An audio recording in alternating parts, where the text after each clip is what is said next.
Hello, everybody. Welcome to our event, Next Step Assessment for Learning. Next Step Assessment for Learning is a series of 5 webinars. We're starting today with You Are Here. Can you see the arrow on the next slide? Please remember to register for the other webinars. We'll love to have you in all of them. Today's session, Setting the GPS, will be about principles and essentials of assessment for learning. My name is Rosalía Valero, and I'm Strategic Development Head Americas at Cambridge Assessment English. I'm based in Mexico. Presenting this session, we have Johnny Frank and Pablo Toledo. Johnny Frank has worked in English language teaching and education for more than 10 years in a variety of areas: teaching, materials writing, assessment, marketing, and recognition. Now, as Senior Business Development and Marketing Manager for Michigan, he enjoys working with American English exams in Mexico and the wider region. Pablo Toledo is the Assessment Services Manager for the Southern Cone and Andes region. He's a language teacher and teacher trainer. He's done postgraduate studies in educational policy and has recently started a postgraduate certificate in educational assessment at the University of Cambridge. When he's not busy signing up for new courses, he can be found reading, listening to Irish music, and missing face-to-face workshops with fellow teachers. Like most of you, we're working from home, but we're aiming to give you the best experience we can. So let's get started. Please welcome our presenters today, Johnny and Pablo. The virtual floor is yours, guys. Thank you very much, Rosalía, and good afternoon to everybody. Hi, Johnny. Hi, Pablo. How you doing? Doing great. What are your plans for the next 50 minutes? Well, I'm hoping we have a lovely start to our journey through the world of assessment for learning. What about you? Well, kind of the same thing. So let's rock and roll. Absolutely. Let's crack on. So this is the topic for today. Setting the GPS, the way that we're going to be guided through this. We're going to use a bit of a metaphor to help explain what we mean and where we want to go and how we want to get there. And where do you want to go today? By all means, use the chat. Tell us why you're here, what interested you by signing up. It's lovely to see people from all over the world, in fact, not just Latin America. That's lovely to see as well. So, great questions to start off with, Pablo. Well, and that is an excellent question because we're always on some kind of journey. Life is a journey, and education is, in many ways, a journey. And the way we are going to think about assessment today is about how assessment can be a way to basically can be a tool to find our way across the journey in many different ways. And the fact that it's a journey is quite symbolic because what we're saying from the outset is assessment isn't just a thing. It's actually a process and quite integral to everything we're doing as teachers and how learners and parents and teachers are all engaging with learning. And assessment is not something that we do after or on the sidelines. It is an integral part of a journey. It is as integral as the teaching and as the learning. It is part of the same thing, and it happens all the time, not just when you get to the end of a journey. Well, let's find out what the participants think. So we've got a couple of words here, and we're going to take them one at a time, I think. We've got a lot of people online, so fantastic to see that. And what we're going to ask you is, what do you think of? So a bit of word association, a bit of a warm-up or a warmer. So the first one is assessment. What kind of words spring to mind when you hear the word assessment? Please use the chat box to let us know so we can get an idea of where we're starting in this journey with you. I see evaluation, diagnose, improvement, exams, process, Cambridge English, absolutely. That's a good Michigan one, eh? as well. I've seen feedback and support. Those are fantastic to see. Quizzes, testing, backup, measurement, more support, level improvement, feedback, lots of feedback. That is a very positive thing to see. Helping, that is a really good one. Validation, we're getting technical. People have typing ferociously. Just pause there for a second. Press return if you're already writing the word, because we're going to go to another word which we've mentioned already a few times, and that's journey. So when you hear journey, what comes to your mind then? So we're changing it a little bit. Don't stop believing. I promised I wouldn't do this, but couldn't help myself. Karaoke's on Wednesday now. So trip, pleasure, excitement. I like adventure. That's a good one. Trip, holiday. Wouldn't we love that? Milestones. That is a really good one. Yes. Adventure. It takes time. Prepare all for it. Knowledge. A few vacations coming in here. I think we can read people's like kind of unconscious desires at the moment. We all agree. Yeah. Holidays would be great. Okay. Path, dreams, enjoyment, go together, challenge, spiritual elevation. Interesting one. Teamwork. Someday. Oh, come on. We can be better. Okay, so that's great to get some of your initial thoughts, and that lets us kick off our journey. Absolutely. And Johnny, we're looking at a map here. I have a question for you. Okay. Has there ever been a journey that you have taken on, that you planned on your map, you set off at the time you said you would, and everything went exactly according to plan? That's a good question. I don't think I have. I've always... And I like planning. I do like planning. You know, that there's that element of a teacher where you do like to plan ahead. But with journeys, I don't think it's ever gone off without any sort of hitch. I've definitely had to adjust and make some changes, I think. Well, yeah, and you mentioned planning and teaching. Same thing about teaching. I mean, when we plan our lessons, I think the first lesson we learn when we learn to plan is that a plan is good, but don't be so much in love with a plan that you stick to it the whole way. When you plan a lesson on paper and you just deliver that lesson, you probably know that something didn't go quite right in that class. It's an excellent point. Yeah, you have to be ready to respond, to change. There might be detours. There could be shortcuts, even in a class. You might suddenly realize, oh, well, they know this, that these are partial cognates or something. We can just quickly go through this vocab. But still, there could be challenges. There could be closures. There could be road stops. And many times when you detour or when you face a closure, what the side road that you wind up going into can be a lot more interesting and a lot more rewarding than where you were actually thinking of going initially. But I guess what the message we're saying is we have to prepare and understand eventualities. As you touched on, Pablo, you're quite right. You might have lesson objectives and learning outcomes, and if you don't look and respond to learners throughout a class, you finish it and you're like, tick, tick, tick, tick, tick, tick. I did all that. But deep down, you're thinking that didn't exactly go to plan. There were lots of questions coming up, and maybe I could have altered my journey a little bit according to the feedback I was getting. Exactly. You're not teaching a course book, you're teaching students. You're not teaching a plan, you're teaching a lesson. And those are very, very different things. So we thought we would choose this. Well, this came from you, Pablo, this quotation, which we tried to find other ones, but this one just kept coming back, didn't it? This was the one for us. Absolutely. And it comes from one of my favorite novelists. If you haven't heard Ursula Kroeber Le Guin, Canadian writer, fascinating. And she wrote, it's good to have an end to journey toward, but it is the journey that matters in the end. So... yeah, a journey can be fruitful in many ways. Obviously, getting to A, B, or C, or D is great, but it's what we learn along the way that's going to help us eventually, isn't it? Absolutely. Or in the words of Aerosmith, life's a journey, not a destination. We could have had that as a karaoke. I mean, you started off with Glee, but we could have gone to that, couldn't we? Absolutely could have. The journey that we're on now, I mean, 2020, if it was a type of journey, I'm not sure what type it would be. Maybe not the smoothest for Definitely any of us. Not the one we were thinking of at the beginning. No. So there have been lots of, how can we put it, challenging roads and challenging detours we've had to manage.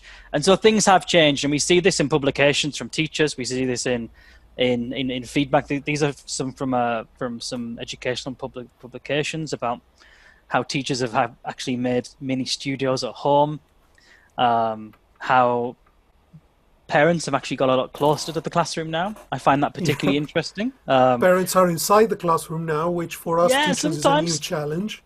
It is, yeah, it is. So bringing them close and taking them with us has never been more important. And I guess this for the short and maybe medium term, we're seeing the future of how we're going to adapt to teaching. So yeah, as a kind of huge holistic journey through our teaching and learning careers, this has been a change. Elements have changed to how we deliver classes, and we anticipate that will most likely continue. It's going to stick with us for some, but the more things change, the more the fundamentals remain. And in those fundamentals is this journey of learning that we were talking about, right, Johnny? It is. So we today would like to, really emphasize the importance of, no matter what the journey or the road or the terrain throws in our way, we've got the knowledge, or we've got the access points to knowledge, and we can continue building that knowledge to certain areas that are going to help us. Like we're looking at 3 specific areas today to give us that foundation as to what we mean when we say assessment for learning. And then we're going to dip into the principles behind that. We've got an interesting publication that has like 5 elements that would be considered assessment for learning must-haves. And then we're going to look a little bit about at the whole purpose point of view, and why and how are we using assessments, and how do they connect with learning. And I think you're going to guide us on the first way, aren't you, Pablo? We've mentioned GPS to start off with as a way of finding our way. And here you are with a map and an icon for GPS over the top of it. Absolutely, because a GPS does a number of different things. I mean, we normally think of a GPS as something that tells us where we are, you are here. But actually a GPS does a number of different things, and we can relate each of those things to some of the classic things that we look for or that we come to assessment to. So, and basically that will be 3 classic functions. So first, let's understand our GPS and what we can expect from it. And the first thing, the most basic thing that we look for on a GPS is what you see here. This is actually showing you where my house, where I've spent most of my time for the past 7 months now. And it basically the first thing we do is we press a button and the GPS tells us you are here. And this relates to one classic function of assessment, which is diagnostic assessment, where you take some kind of assessment tool, usually it's some kind of test, replacement test, or can be a short interview, can be any of a number of things, and it tells you where you are. So this is what you know, this is what you don't know, and if we are looking at maybe a framework of language competence, or if you're looking at things like in the different courses which are offered in an institution, this is where you are on that scale. But a GPS can give us one more thing. And here, one more thing is you can see 2 dots. This is where I am, my home, and this is where I would like to be. And that red flag shows you where the Cambridge Assessment English office in Buenos Aires is. So it tells me, and it shows me on the map how far I am, or what is the distance from one to the other. And this relates to another function of assessment, which is not diagnostic, but summative assessment. Summative assessment tells me where I am, and it tells me where I am. One more click, Johnny. Sorry, I got there in the end. I've just gone ahead. Sorry. The animations are fooling me. It tells me, so what? Now you're going too fast. Tells me where I am in relation to my learning objectives. So it doesn't just tell me where I am, but it puts me in the context of my particular goals. Summative assessment usually comes at the end, and it looks at all the things that have happened, and it tells me in the context of all the things that you were expected to cover, this is where you are. But it's tracking you as well, isn't it? At the same time, you can kind of reflect on where you are. And yeah, I like this way of discussing assessment, the whole journey aspect. and the idea of the distance, when you have a scale, it is very important to know not just whether you are where you would like to be or not, but how far you are from it. Have I overshot it? Am I way behind? Have I actually done more than I was supposed to, which is a good thing? So knowing that distance is a really good thing. But to really make progress in learning, we need one more thing. Because actually, if I wanted to go from my house to the office, this wouldn't be enough. I would need what this GPS is telling me, is showing me now. I would need to know that I am here. I would need to know that I would like to be here, and I would need to know how far I am. But I would also need a route. This is how you get there. I would need some ideas on how to go from one place to the other, and perhaps, as a good GPS would, you need different alternatives. And this, in assessment terms, would be the equivalent of formative assessment, or what we are going to call assessment for learning. So it tells me where I am in relation to my learning objectives and what I need to do to reach those learning objectives. So good assessment is not something that we do just for the sake of doing it. Good assessment is something that we do to know our way and to know how to get to our goals. So we talked about... So we're already starting to break up the kind of the traditional, in the traditional sense, saying an exam at the end and just work our way towards it. We fumble our way. No, we can have a cohesive journey that brings in assessment in all kinds of different ways, and we're constantly evaluating our journey. So maybe, like, I love the map where it's like, well, maybe it's going to be shorter here. What are the advantages of going this way or that way? Well, there are tolls there. They're never a good thing. But, you know, there are equivalents in the classroom that you can try and avoid. When you have a detour, when you have a roadblock, all of the things that we were talking about earlier, a good assessment for learning strategy or a good assessment for learning tool is going to tell you basically how to get back on track, or how to go from where you are to where you originally wanted to be. So we can think, so another way of looking at it is forgetting about the GPS and thinking of cooking. So we see two people here, and we see two pairs of people, and the two pairs of people are doing the same thing. They're tasting food. So they are assessing the food. But are they doing it the same way, Johnny? I was just thinking about that. I think there's a slight difference. We've got some very knowledgeable looking gentlemen in big white chef hats. They might be tasting that for a different reason to the like clientele or the customers in the restaurant. So they're tasting, but they seem to have different goals. Like for example, the girls, the ladies that are sitting there eating, like they can't do anything with that, can they? Maybe you can add a little bit of seasoning or send it back just if you don't like it. It feels like the chefs are still in journey or something like that, maybe, or they're in process. The chefs are probably looking at, they're probably looking at the ladies tasting it, but their job is done. The meal's already on the table, and the judgment that the diners are going to do is going to be of a completely different kind. At the same time, so in terms of what happens in education, in learning, the kind of thing that the chefs are doing is like formative assessment, the kind of thing that you do while you're doing it, that the experts do, or sort of like the people in charge of the process do. And the summative comes at the end. The summative is what the girls are doing, which comes at the end of a journey. But notice that this is not an either-or thing.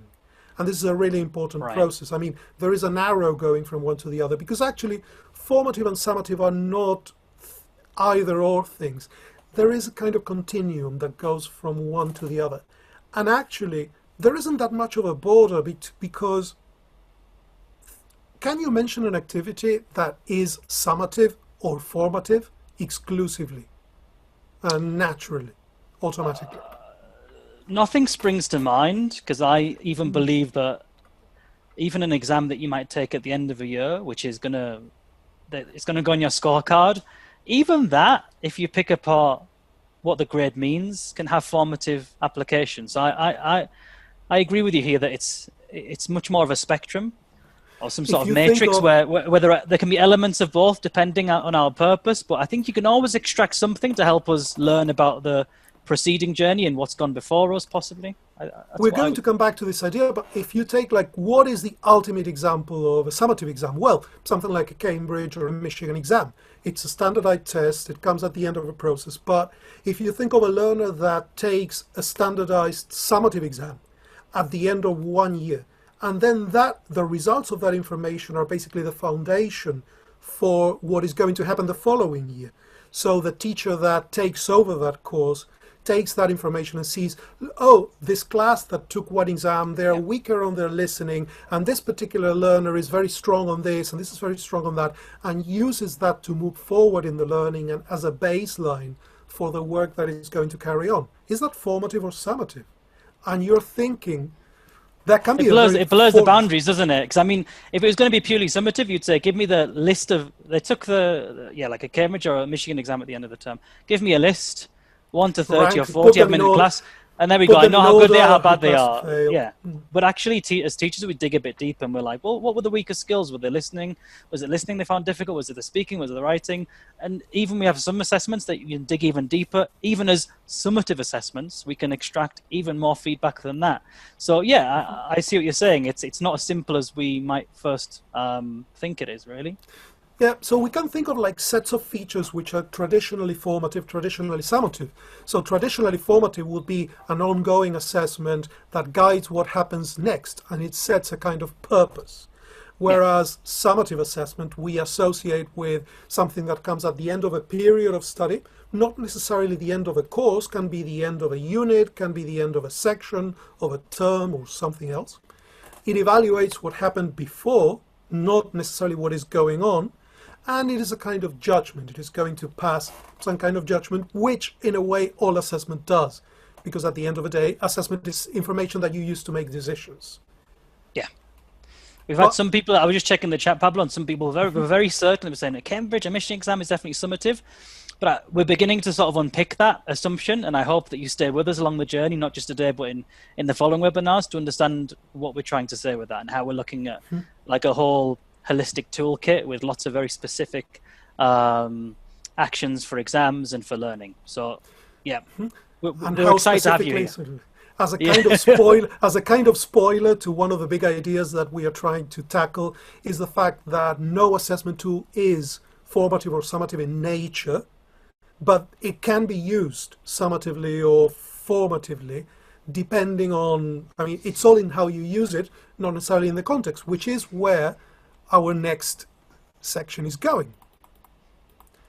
So assessment becomes formative assessment when the evidence is actually used to adapt the teaching work to meet the needs. And this comes from Black and William inside the Black Box in 1998. The reason we are going all the way back to 1998 is that in a UK context, Black and William were part of the assessment reform group, which was an extremely influential group of researchers and educators looking at educational assessment in the late 90s and early 2000s, some of them from the University of Cambridge, and producing very influential work, including inside the Black Box, highlighting the features of formative assessment and the approaches towards it. And basically, another important thing here is that assessment becomes formative. It isn't by design, it becomes formative. When you use it to adapt the teaching work to meet the needs. You can take a quiz at the end of a class, which would be some kind of formative thing. You can collect information. But if you do not use it to adapt the teaching work, it's just data, it's lying there. So you can have something that happens at the time where formative assessment happens. That is the kind of activity that formative assessment is, and it's not formative if you do not use it to actually shape what happens next. Yeah, so it is not black or white. It is not clearly cut out. As you say, you could have something that you could have two teachers using the same activity or the same, what we would assume is a formative assessment, but it's actually the use of it. So you could have two classrooms beside each other, even virtually, two classrooms running parallel. And it's how you use the material and how you're generating things like feedback, which we're going to come on to, and what those results are actually are they going back into your learning cycle, or is it just like, yeah, we have an order? So you could have the same activity or the same test or the same quiz being done, or like being done across 2 or 3 classrooms, and there might be different articulations of it. And I agree, it's about the use of it that has to be formative. It's what we're going to pick up afterwards, and even during, and learn from it and share with learners. So I like this, and I did question Pablo. I was like, why is this from 19? This is such a long time ago. But actually, it gives us some very solid principles to explore, and I think you're going to really appreciate them because they're put in a concise way. And they give us that kind of framework, and we like frameworks. We're teachers. We like, to a certain extent, we like frameworks. We all work with the Common European Framework with the exams, and this is another type of framework that can help us with that practical day-to-day and week-to-week use of activities and tests and whatever, so that we can really analyze the use. And is this formative? Is it summative? We're going to feed that back in. So we've got 5 areas, and I really do like this. This framework, as we said. So if you want to speak as we're going to go in detail. If I would just present them now, Pablo, and then we're going to explore them in more detail in the coming slides. So primarily, and we've mentioned this word a few times, and so have people in the chat, feedback and effective feedback is really important. So maybe just a tick or well done. That's feedback, but is it effective? What can we do to make that a bit more meaningful? We want learners to be involved. It can't be something done to them, because otherwise that's probably going to feel like a summative assessment and a judgment all the time. And we want to move a little bit away from that to show them how assessment can actually help them get better at English language. And also that they need to see that you can adapt to it. And you need to do that as well. I mean, if you have a range of classes and you've got, we said this at the beginning, you've got a journey that you expect to go on, but hang on, I need to take a left here instead of a right. Can easily happen in the classroom that you think, oh, well, I thought their writing was a lot better than this. Maybe I'm going to have to pause here for a bit, regroup, get some activities to help with, I don't know, discourse markers or organization, and go from there. We also have to make sure that we're not kind of, again, judging them in a negative way. Everybody, even in professional life, so going beyond teaching and beyond education, everybody's got a bit of a soft center. Nobody likes something, nobody wants a dagger to the heart. If you've spent hours preparing something and they go, don't like it. I mean, that's not the way to do it. You need to frame this in language and in a way that people can understand that you've taken time out. You can see some positives, and you can also see some areas where you think something else could be done. And finally, again, that kind of journey. We've talked a lot throughout the webinars we've done over the last year about taking parents with us with journeys. With assessment for learning, the person you really need to have in the vehicle with you are the learners. They need to understand it. They need to learn from it. So engaging them as much as you can while not kind of flooding them with meta language is an absolute must. Absolutely. So we'll going with the a first little one. bit deeper. Yeah, exactly. Let's go a little bit deeper into each of these. So learners receive effective feedback, but what is it that makes feedback effective? So let's talk about some features of feedback. Number one is that feedback is a conversation. Feedback is communication. So feedback, as any conversation, has to be meaningful. You have to give me feedback that I can understand, something that actually means something to me. It has to be specific. So specific in a way that this is feedback about something, and I understand what that something is. It's not about overall things that I cannot manipulate. Feedback is future focused. It is looking in, it is not a judgment of what I did, that was wrong. Feedback is about what I can do to develop. And also it focuses on the process and not the person. So feedback focuses on what you did, what the strengths were, where there are areas of improvement, not on you. It's not you are a failure, Johnny, because you couldn't answer that. It is basically, you did this right, this is something that needs a little bit more work, and this is how you work on it. So, and that is where the future-focused bit comes. And when we were planning this, we discussed also, we had a couple of examples that lend themselves to this particular circumstance that we're in now. One is, for example, writing. Some of you may be aware that Cambridge English has an amazing website called Write and Improve. Check that out. That gives feedback And I'm not saying that replaces the teacher. We're definitely not saying that. But it might give you some ideas on how you can communicate feedback. As Pablo said, it's meant to be a conversation. It should be kind of non-judgmental and looking at the piece of work instead of sort of feeling like an attack on the person. And so there, instead of saying, you got this grade, it gives a rough CFR score, but it also looks at key areas and suggests areas of improvement. So something like that approach to writing, for example, makes it more processed than product and person driven. Absolutely. And on the element of timely, you mentioned writing feedback. Feedback to speaking is something where we focus a lot on the timeliness, where we talk about things that we correct on the spot versus things that we correct which are delayed. Then if we think of things that we correct as common errors, instead of things that we single learners out where we see that there is a common lesson, there is always something there that involves the time, the manner in which we do it, how we address it, who we address it to. And all of those things are what make the feedback effective, because the feedback is not the message, the feedback is what in the message enables you to continue going. Yeah, exactly. And then we've got this area of involving learners that we touched on. Exactly. Learners need to know how they will be assessed, and they need to know on what they are being assessed. They need to participate in the process in some way, and they need to reflect on the outcomes. And I would like to stop on this last one. Reflecting on the outcomes. Very often when assessment is just a matter of it's the end of the term, so we need a test, and in that test I need to give you a number that is going to go on the report card, it's not very meaningful and there isn't much involvement. Yeah, learners know that the test is going to come out roughly this time of year, and they know that it's going to be kind of like this and that, but they need to be more active in that process, and basically they need to think about what happened.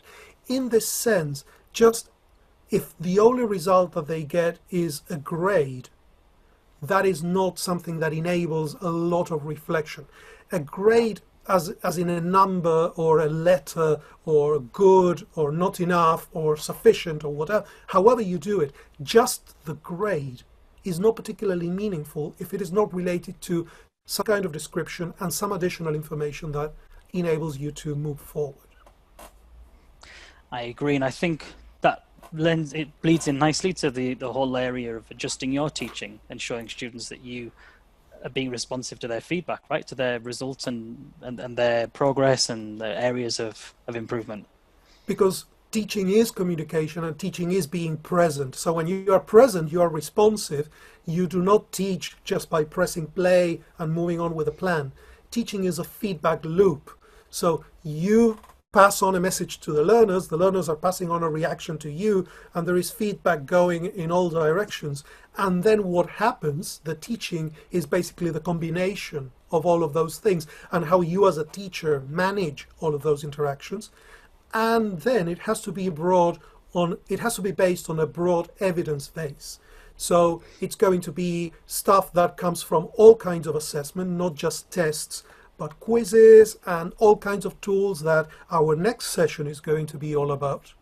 Looking at the different tools, ways in which you can gather information. So I don't want to say too much about this because I don't want to spoil the fun of the next sessions. If you haven't registered for that session, please do. It'll be fantastic. This is your cue. And then we have to acknowledge the impact on motivation and self-esteem. So we have to reinforce a positive mindset. So there is a big difference between saying you have failed and saying there are areas of improvement. The area of improvement points you to the things that you can do to reach goals. You have failed means that's that. And definitely reinforce a positive identity. There is a big link between assessment and identity. There is a difference between you have failed and you are a failure.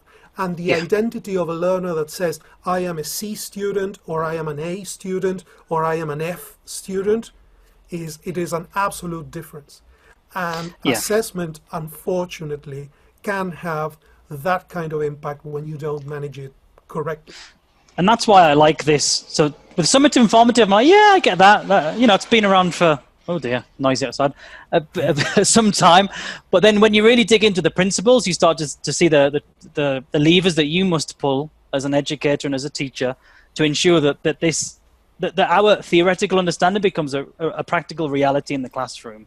And also what kind of impact assessment can have, because it is not just about, well, I'm going to feel better about this, or I am going to get better information about where my learners are, or I am going to write a test that is actually going to be sort of technically good, that is going to discriminate good learners from bad learners, that is going to give me a good cut score, that is going to do all of the technical bits, validity, reliability, blah, blah, blah. Good, proper assessment is about all of these areas of impact, but also it is about raising the awareness of our learners. It is about fostering knowledge, fostering motivation, fostering autonomy. Eventually, the process of learning aims at learners which gain autonomy and no longer need the teacher. So they're going to need the skills to self-assess their performance for life. Yeah, when you go through these 5 principles, I'm just thinking learner training. I mean, I think it's key here that it becomes habitual, it becomes internalized by them, and that they're not just like a passenger, but they're also part of the journey itself. That they kind of co-navigate. Maybe they're the backseat driver. I don't know, but I think I think when these principles, I'm just thinking learner training. You know, this would be it for me. Like getting that negative language out of the classroom and making that feedback constructive, improvement focused. All of that. All of the things that we talk about come down to this. But it's not enough to just have principles. We have to think of how we're going to walk that path, how we're going to cross that journey. And I have a question for you, Johnny. Go on. Which is best, a car or a helicopter? I'm going to have to answer with the old "it depends," I think, because a car would be pretty cool for certain things, whereas, well, it would be functional for certain things. If I was like, I forget the name of the character who also plays Iron Man. If I was Tony Stark, maybe a helicopter if I'm going to my skyscraper in Manhattan or whatever. So I think, can I answer it depends? Well, it depends. Basically, we have 2 scenarios. What would you rather have for this? Well, I think to get to the mountains. You would probably like that helicopter. It gives you a great view, allows you to go the distance. You don't care so much about is there a road that goes from here to there. Yeah. It is just what the winding roads become a thing of the past. You just get straight to where you want to go. That's true. Exactly. But if you're in the middle of a city, not much use for a helicopter there. I mean, if you're going, that could be a struggle. Going to work by helicopter can be a challenge. Yeah, so, I've had to stop doing it. I mean, yeah, it was embarrassing. Now, so vehicles are one thing, and we're talking about learning as a journey, and we're talking about assessment as a journey. So what kind of vehicles, what kind of tools can we offer from Cambridge and Michigan, Johnny? Well, typically we would look at, and this is what we're going to do. If we had the same question, which is best, then again, the same answer would be given. It's, well, there's a lot of variables here. Where do we want to go? How do we want to get there? What do we think will happen along that journey? So really, like, it depends again, you know? We see these, I guess, as vehicles to where we want our learners and ourselves to get to, right? Yeah, because the thing that you're looking at is basically a chart where, in relation to the Common European Framework, you see all of the, or most of the assessment tools produced by Cambridge English and by Michigan Language Assessment. And they're aimed at different levels. So if you are at a higher level, a B2 or a C1, a tool like an A1 Key or something like an MET Go may not be the best thing for you. But in some learning contexts, you see that some of these tests are level-based, so they are only focusing on one particular area of knowledge or one level of competence, and others, like MET, MET Go, LinguaSkill, IELTS, they are multi-level. Now, is one of them right and the other wrong? No, not at all. And that's the, you know, we could, between Cambridge and Michigan, I guarantee you, we could create one exam that apparently met all needs, and it wouldn't. You know, it would give us some shortcuts in some respect, but it wouldn't be appropriate, and the uses of it wouldn't be appropriate. You've got everything here from very early primary to somebody who's maybe in their even 60s, 70s, or 80s that just fancies checking their English language level. So you could have anything from the young learner exams to lingual skill. And between there, the number of learner journeys that we're looking at are, I mean, I've not counted them, but I'd probably spent 2021 counting them. There are so many. And that doesn't mean that one test is better than another, or that one test is good and another is bad. All of them are the best version of that particular kind of assessment. But what matters is, and here come the three key words, that they are fit for purpose. Yes. That for the particular context, the particular use, the particular purpose that you have, your particular context, this is the right test. No. So it's about considered decisions. And going back to our summative formative, if we think of teacher-led classroom assessment and standardized summative assessment as kind of two extremes, there are strengths and weaknesses to each. If you think of teacher-led classroom assessment, there are going to be issues in validity and reliability and bias, because it's not going to be sort of monitored. It is not going to be, it is not necessarily going to be reliable in that sense. And it's going to create more work for the teacher, but it is going to be better aligned with the learning objectives of that particular class. And there's going to be less test anxiety and potentially less exam preparation, because you design the test for the specific part of a journey where your learners are. So some of these things are good, some of these things are bad. You choose the ones that really matter to you at any particular point. And likewise for standardized summative assessment. So it can be distant from the context, that can be negative. There is a potential impact of preparation. The results are only meaningful if you interpret them, but there is solid reliability. You can compare the results, which you cannot necessarily do with, Johnny, the exams that you prepare for your class and the exams that I prepare for my class. And there is going to be recognition issues, because the Johnny course does not have recognition at the MIT and Cambridge, Still working on Michigan. That one. No, you couldn't manage that one. And so there are strengths and weaknesses. There are areas of strength and areas of weakness for both. So it is not about choosing one rather than the other. It is all about striking a dynamic balance. This idea of a dynamic relationship, a kind of yin-yang, in which you actually need a good balance of all of the tools of assessment, all of the kinds of assessment, to actually guide the process forward. Yeah, and I think that's a nice another useful metaphor. That is, we're not looking at kind of linear paths. It's actually, like you said, a dynamic process. And although on this slide we're looking in a way, we've isolated summative and formative assumptions throughout the whole journey of this first leg.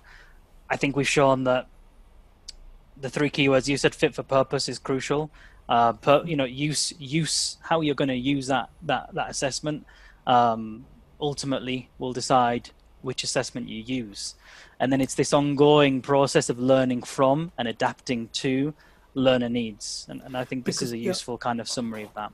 Because the notion of assessment for learning and the focus on formative assessment happened as a reaction to an education system that was veering too much on the summative side, and lots of high-stakes tests happening at summative points for summative uses. But the idea that summative is bad and formative is good is equally dangerous. Yeah. Because if you don't have comparability, if you don't have solid, reliable tools of assessment that relate to criteria that can be shared, then how do you know that when you pass learners in your course, you are following the same standards as I am in my course? And in some contexts, that is particularly relevant. If we are working for the same school, teaching the same grade, but you assess to different standards than me, then we have a problem. And if you are thinking about all of the learners who are then going to go to university and they need a certain level of English to be successful in their courses, then you'd better have some kind of rule, some kind of standard rule. So there are uses for all of them, and the right thing to do is to balance them right and to choose whatever is fit for purpose. We shouldn't be prejudiced against one or the other. And at the end of the day, it comes down to asking you as a teacher, asking yourself a number of fundamental key questions. Which are they, Johnny? Well, the first one is, and it sounds simple, but it's kind of before setting off on your journey, you're taking a step back and thinking, well, what do I want out of this? You know, it's very easy to throw a quiz or a test out there, but if you don't need to, why do it? And if you feel like you need to, well, why? What exactly do you want to get out of this particular assessment interaction? Exactly. And then, what is the best way to find out that thing that I want to know, that thing that I need to know? Sometimes it is going to be something that is going to require a quiz or a test or an essay or something like that. Sometimes it is going to be just throwing a question into the classroom and looking at the faces of your students and seeing how they respond. Or even to a very granular level, you might consider, again, to pick the example of write and improve, because it's a very nice, relevant one. Now, if you've got if you're just starting with a class, you might be looking at quite a general writing activity that you give them, and they share the results, or you've got teacher view of their results. So you're making it quite general. Or later in the learning course, if you've got specific goals, getting a bit more detailed. Yeah, looking at test or example prompts that are going to provoke certain replies and certain answers that will give you an idea of coherence and cohesion, for example, or their lexical range or depth, all these kind of things. So even if you're saying it's writing, well, what specifically, or speaking, what specifically are we looking at here? So you really need to have that clear before you're asking your students to do something and asking them to go with you on this journey if they don't know why. You know, they know where they're going, but they don't know why, and they don't know what your justification is, and they don't know why you're choosing these particular ways. And also be very open-minded in terms of what you do. If you're just looking at, do they remember the irregular verbs in the past, then just a simple quiz will do. But if you're looking at something more developed, then you need a kind of different tool. And the next question you need to ask yourself is, how is this going to feed back into learning? What's that? I mean, if you're looking at something and thinking it finishes after that test or that assessment, maybe consider choosing something else, because everything we're doing in the classroom, if these are interactions that are meant to elicit responses that you're going to evaluate, the idea is that evaluation, as we've discussed over the last 50 minutes, is going to feed back in. And so if there isn't scope for that activity or that task to feed back in, it's probably not a great task for you to be using. Now, if the only thing that it's going to do is like a red light, green light, can you move to the next stage, to the next unit, to the next year, to the next whatever, and it doesn't feed back into the learning, then it's not really assessment. It's just a stage, and it's like paying the toll to move forward. But it is a lost opportunity in terms of a learning process. That's a nice way of putting it, yeah, I think. And finally, confident. How confident do we need to be in the results for the specific, or the feedback, or the responses that we're going to generate? And I think this goes back to your previous slide with the yin-yang aspect, in terms of maybe if we're ending the year, we need to be specific, like quite sure and quite confident, and using something like a Cambridge or Michigan exam that will, again, give feedback that you can roll into the next year.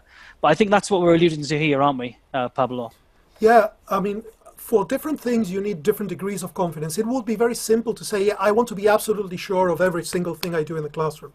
But to be absolutely sure of everything that you are assessing implies a lot of processes, very specific methods, and things that are not, I mean, you don't kill a cannon with you don't kill a mosquito with a cannonball. So I wish I could sometimes, but I wouldn't have a flat left. Now, again, going back to the example of, I just taught the simple past, and I just want to know if my students sort of are relatively proficient in memorizing the list of irregular verbs. So just giving them a simple thing like, I shout into the classroom. Remember a classroom, that room that people went to when you didn't do it online? In the olden days. Yeah, in the old days. So you just say, go. And so you have 2 seconds to say went. And it could be a game, and it could be just call and response. It could be a simple drill. It could be a quiz, something very simple. And you don't need to be 100% confident of who said what. You just want to know if everybody says went, or some people say goed, or some people just look at you. And you just want to get that feel. Now, if it is the end of a course and you want to assess if they have the competence to talk about things that they did in the past, you're going to be a lot more, you're going to need to be more confident, and you're going to need a very different tool. So if you are not going to pass you're not going to allow a learner to move into the next tier of their schooling just by go and then seeing who says when, just shouting it out. But everything is a spectrum, and the reason we thought of putting this as questions is because good teaching is about constantly making decisions. And these are the questions which are going to guide you in making the right assessment decisions, because basically these are the questions that you ask yourself to assess fitness for purpose. Couldn't agree more. So we end with this particular slide before we move on to, we've just about finished on time this leg of the journey, which is always good. And really, we come back to this wonderful picture of the countryside with winding roads, and really, you kind of know your destination.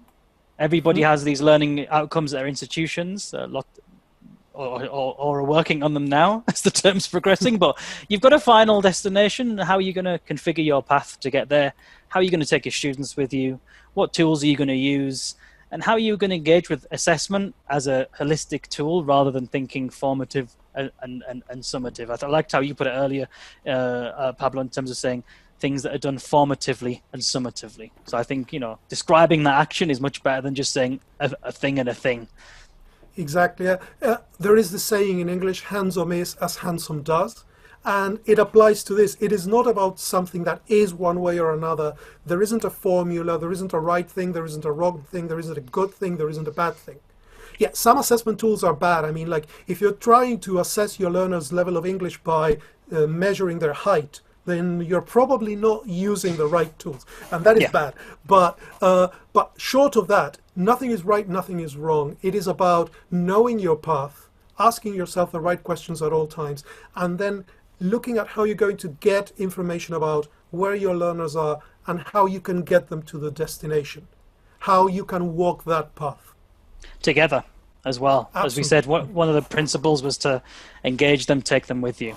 And we hope that you stay with us and we stay together throughout this. We have 4 more webinars in this exciting series. So this is the infomercial, if we can call it that. Rosalia, do you want to take charge for a second? Yes. I'm being irresponsible. I'm going into commercials. First of all, thank you very much, Pablo and Johnny. It was really lots of very interesting information. I'm sure also our participants found lots of yummy food for thought. So we did get some questions, so let me start with those, please. And I would like to start actually by reminding everyone that we will be sending you not just the certificate and the link to the recorded webinar, but also a PDF of your presentation, all your slides. So everybody will be able to listen to you again and see everything again. The first question is very interesting, and you know me, I love challenges and I love challenging colleagues, so you know what to expect, the unexpected. The first question is actually very interesting because it's about avoiding cheating when you use online evaluations. And although we didn't really talk specifically about that, it really made us think about LinguaSkill, for example, and remote proctoring. So I wonder if you guys would like to say something, just a tiny little bit about that. So the LinguaSkill is Cambridge English's, I would say, our latest release, although it's a few years now, but I think it's the latest big product that we launched. It's a multi-level test aimed at adult learners, and the new thing that came out this year, which is something that has become particularly crucial in these times of online learning, is remote proctoring, which is a tool that allows you to monitor cheating and to monitor compliance with exam rules in remote delivery. When you're doing the exam from home, how do we know that you are not just looking at a pile of books and that you have your best friend who was born in England just whispering the answers? And the issue of cheating is absolutely critical. When it comes to sort of the higher the stakes of the exam, the more the implications of the exam, the more the issue of cheating becomes important. So issues like remote proctoring and looking at ways to monitor online assessment like LinguaSkill has become very important when you come to summative, relatively high stakes assessments. it is Perfect. interesting that in formative assessment, when you're looking at the kind of assessment that happens all the time, actually, if a learner has the right attitude, then there is no point in cheating, because it is basically like you are defeating your own goal, which is moving forward and helping your teacher help you on the way forward.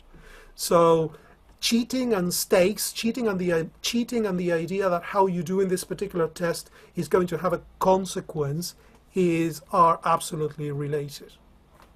Thank you. We have a question, which I think I can answer that one, guys. It's about when you talk about feedback and you had different points about feedback, right? Your bullet points. So just to remind you, you will be getting a PDF of the PPT, so you will be able to see that and listen to the recorded version again. A very good question is that how about encouraging self-feedback?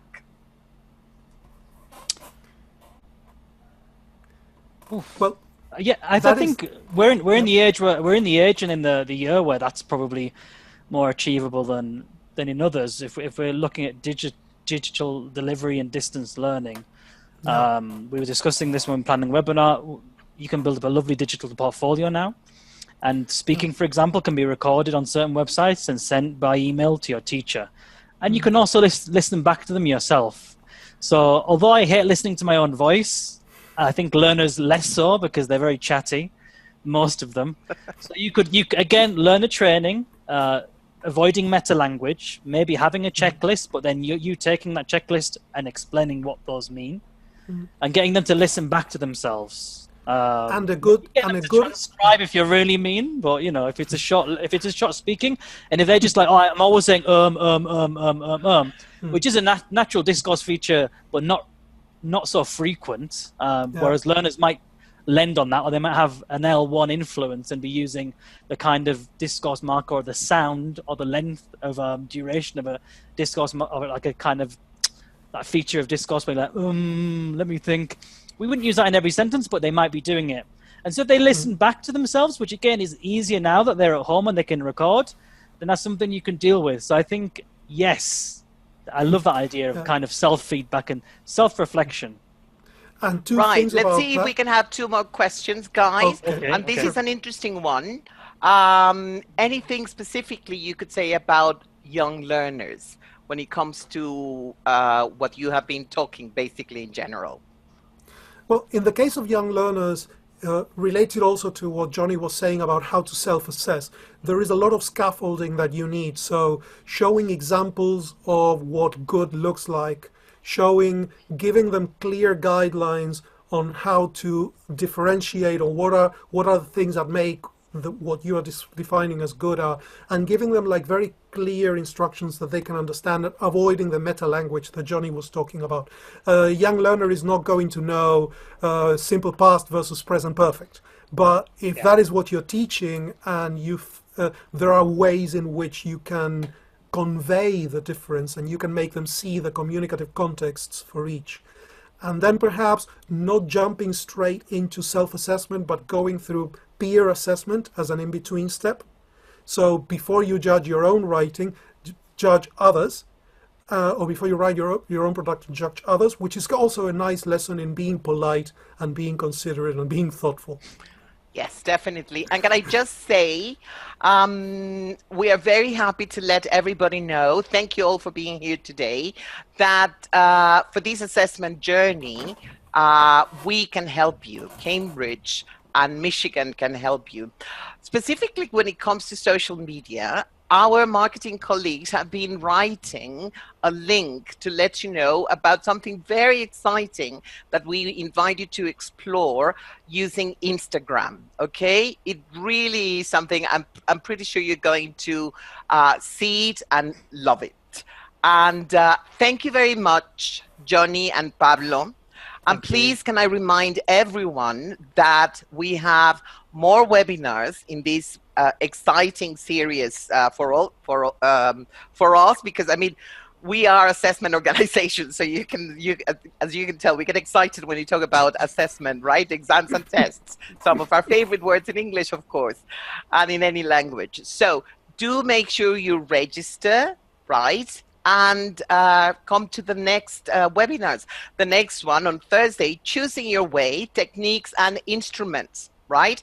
You saw everything there, so you know that there are 4 more webinars to come. You have to register and be present at the first 4 webinars so that you can also get your digital badge. Remember, it's also very exciting. Thank you again for being here with us today. If you wish to contact us, please access our website and you can find us there. A big thank you to everyone. Our speakers, presenters today, Pablo and Johnny, but everyone. In order for us to create this and to have a webinar like this happen, we need other colleagues. So thank you everyone who was here. Maybe you cannot see them today, but we can feel their presence because we have had their support all the way through. Thank you very much. Enjoy the rest of the day and see you in our next session. Bye-bye. And thank you, everybody. Likewise. Bye, everyone. Keep safe and take care.